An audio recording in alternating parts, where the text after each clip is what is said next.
عنوان المسلسل اللي تلفزيون الجزائري راهو بصدد إنتاجه باش يكون حاضر خلال شهر رمضان الفضيل، وكاميرا شاشات كعادتها كانت في قلب الحدث التلفزيوني، ونقلت لكم كواليس تصوير المسلسل. يلا نشوفوا.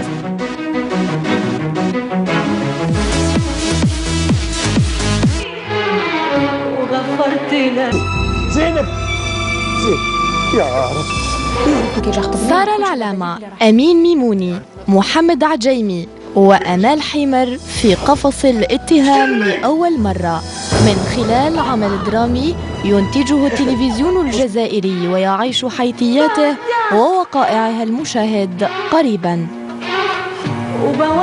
عملية تصوير أولى لقطات المسلسل كانت بحضور كل من وزير الاتصال حميد جرين والمدير العام للتلفزيون الجزائري بحضور الأسرة التقنية والفنية. إن شاء الله هذا المسلسل يعجب كل الجزائريين، وحسب ما قال لي المخرج هذا المسلسل يكسر نوعا ما بعض لي طابو، وشيء جميل لما كسر يعني لي طابو الصغار يعني اللي في حب في قفص الاتهام، سيناريو زهرة العجامي وإخراج بشير سلامي. قصة شابة تذهب إلى أمريكا للدراسة وتعود متزوجة إلى الجزائر، فكيف تقابل عائلتها؟ من هنا تبدأ القصة والحكاية. كاميرا شاشات تخترق الحواجز وتعود بالحصري في أولى الصور عن كواليس مسلسل يكسر الطابوهات الكلاسيكية المعهودة، فيأتيكم بالجديد.